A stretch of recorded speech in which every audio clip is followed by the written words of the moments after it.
Tom, you have such extensive experience in the wine industry, from sales to tasting to winemaking. What is the most challenging aspect of the wine industry? Well, in my opinion, I think it's growing grapes. It's one thing that we can't control is Mother Nature. So some years we'll get lots of rain, or we'll get drought, or lots of different elements come and affect the way that we grow grapes. So it's something that we can't control. So you try to prepare yourself as best as you can. It's one thing that's, in the winemaking you can control a few things. In sales you can control a few things. It's not always a perfect thing, but one thing I think is just growing grapes first and foremost. There are so many wineries under the Jackson family wines. Is there a single philosophy in winemaking that ties you all together? Well, as far as a single philosophy, I think each of the different brands within the portfolio are their own individual brands. They're from their own places, they have their own winemakers, they have their own vineyards that they're sourcing fruit from. What the major importance is that I think the families behind it, the Jackson family, originally founded by Jess Jackson, and he really had a passion for growing grapes in some of the best wine regions, not only in California but around the world as well. And that was really the thing that kind of all links all the brands together, is the family, and it's still a family-owned business. The family is very active in the business as well, and it's really driving and allowing all of our winemakers in the different wineries to give them the top-notch grapes first and foremost, and then also you'll see the top winemaking facilities as well. Has California wine achieved the recognition it deserves? Well, I think it's starting to. I mean, there's been, the 1976 Judgment of Paris was a big thing where, the top Californian wines were judged against the top French wines, and California came on top in that, and they did it again 25 years later, and it came out on top as well. I think it's starting. I think when you're looking at the major trade publications and looking at main journalists, I think U.S. is just on, international wine stage. It is getting some great recognition, and I think it's still, I think as a whole country, as the USA, but even in California as a single state, everyone's really striving to do better and increasing that over time. So, does marketing California wine demand more effort than, say, marketing Australian wine? I think all wine takes a lot of effort to market. I mean, it's a big world of wine these days. It's not, if I was in the soft drink industry, well, there's actually not that many brands that compete against you. Yes, there's some big brands that compete against each other, but in wine, every single day I wake up and you're competing against 3 million. I don't know what the exact number of wine labels, but I mean, there's wines from everywhere, different varieties, different brands from different places. It's a big wine world, so I think it's very hard from a competition standpoint, just in general in the wine industry. I think California really is fortunate because it has a good brand equity. I think when people think of California, it really resonates, great images. I agree with that. The beaches, and they have, wine country in California. If you go to Sonoma, Napa, if you go to Santa Barbara in the south, or even go up to Mendocino County, they're very beautiful places, and I think people, and that resonates. And it's a great thing too. Obviously, there's a lot of tourism, so I think there is a very positive image. Obviously, people know Hollywood and things like that, but in general, I think California has a very good brand equity. And the great thing is they're backing it up with really world-class wines, which is very positive as a just brand California. And I think it's still, and it depends on your market that you go to. In Singapore, obviously, it has a very long connection with Australia, obviously proximity and distance. There's a lot of tourism between the two countries as well, so maybe in this market, maybe California is a little bit harder to market, but in general and just broadly speaking, I think we're very fortunate to have brand California to help sell wines. You travel around a lot in your business. Which country's wine culture is exciting for you? Well, in general, I think Asia is very exciting. If we're looking at it broader, I'm very fortunate to go to quite a few different markets, and the exciting thing about it is the trends is wine consumption is getting more popular, especially with the younger generation, which is exciting for me when I'm doing brand presentations and seminars. is to getting in front of people that are really interested in wanting to learn more about what's going on in the wine glass and how do you make it and those aspects, which I think is very exciting. When you go to some of the more developed wine markets in the world, you know, it's you don't see that level of excitement because it's something that they're used to and they've probably grown up with.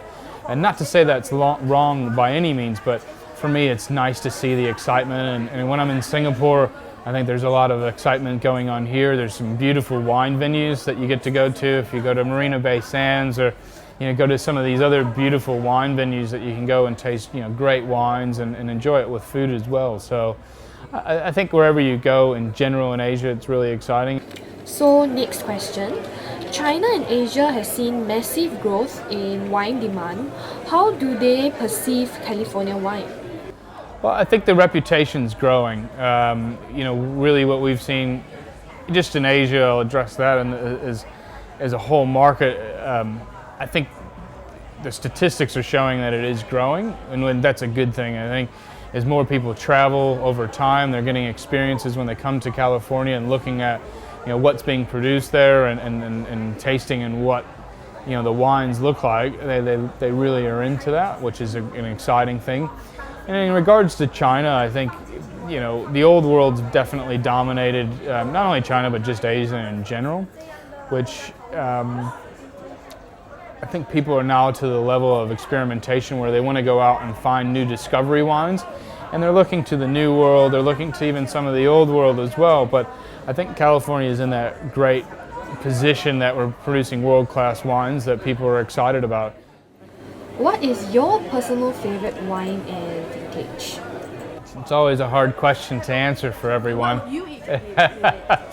I have so many favorite wines, and I'm very situational in the way that I enjoy wines. If I was to have one wine to go to a desert island with, is that the question? I guess it's today. I'm really into Chardonnay. I'm really my palate's really wanting to drink more and more Chardonnay. So what island I was? And what would you eat with it? One of my favorite things is to have a roast chicken on a Sunday afternoon. So a Sunday roast. If I did a roast chicken and Chardonnay, some potatoes, some roasted vegetables, I think that sounds good to me. How do you overcome the obstacles in your professional life, and what advice would you give to young professionals?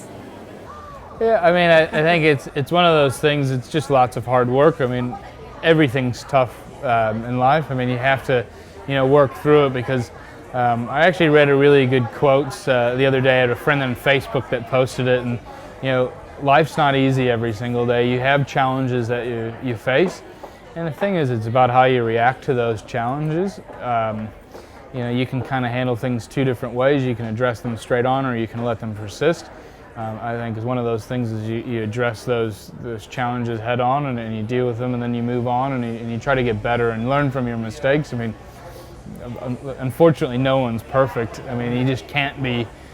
So one thing is just trying to learn from those mistakes and getting better every day. I think the most important thing is to have those experiences that actually test you. I mean, you only get to learn so much in school, and it's great to have that degree. It's great to have the reading and the test and those. But the real world's a lot harder than those tests because, I mean, your boss is always going to be much tougher than your teacher ever was. And I think that's one thing that probably doesn't get conveyed to that younger generation, that it's not as easy as, getting a degree, walking to a job and becoming the boss. It's just not there. I mean, there's a lot of people that have worked in that business for 5, 10, 15, 20 years that, they can attest that it's not as easy as being the boss. Nowadays, the young generation are expecting much more for less. What do you think of this development? Well, I can tell you very vivid. I had a lot of experience. I remember when I first started in the industry. What I did was we had wines that would ship to stores, and I'd go into those stores and merchandise. Taking wines out of boxes, putting it away, and I crushed boxes for a living, and that's what you did. Then you merchandise. You built wine displays. You did those type of things. That's hard work. And at the same time, being very professional and starting to learn more about wine, I still learn every day. I still try to attend as many wine tastings as possible because it's never ending. You know, as soon as you know this much, you know, you've only, you know, people that think they know a lot about something actually probably know this much about it, because it's one of those things that wine is a very vast and challenging topic, because there's so much of it, so many different regions, so many different places. So, you know, it's an ongoing learning experience for us. So. Okay, interesting question. How do you relax after a hard day at work? That's a good question. I work lots and I get to travel. Thing for me is I love to play golf. If I could play more golf, I would play a lot more. You know, work gets in the way of those things sometimes. You know, I like to read. I mean, I try to read the newspaper every single day. I always want to be informed. Another good thing is, you know, to have a glass of wine, I think, is always a great thing to do. I'm also partial for maybe a glass of single malt scotch. I'm drinking lots of Macallan at the moment, and really what a passion of mine really lately, you know, non-wine, is I'm definitely drinking more and more Japanese whiskey and some of the single malt. I always enjoy movies and different things. I get to see most of my movies on an airplane, but I don't mind going to a movie occasionally as well. So last question, if a young boy tells you he wants to be a winemaker, what advice would you give him? I think it's to go and taste as many foods, fruits, vegetables, you know, different types of proteins, so meats, cheeses, as many different things as you can possibly try. You know, wine is a gastronomic profession first and foremost. It's about taste, it's about flavor. And I think that's one thing that early on in life is just to try as many possible different flavors, going to your markets, you know, going out and smell things, going out and tasting things. Thank you. Thank you so much. Oh, great. No, thank you. Yeah, that was good.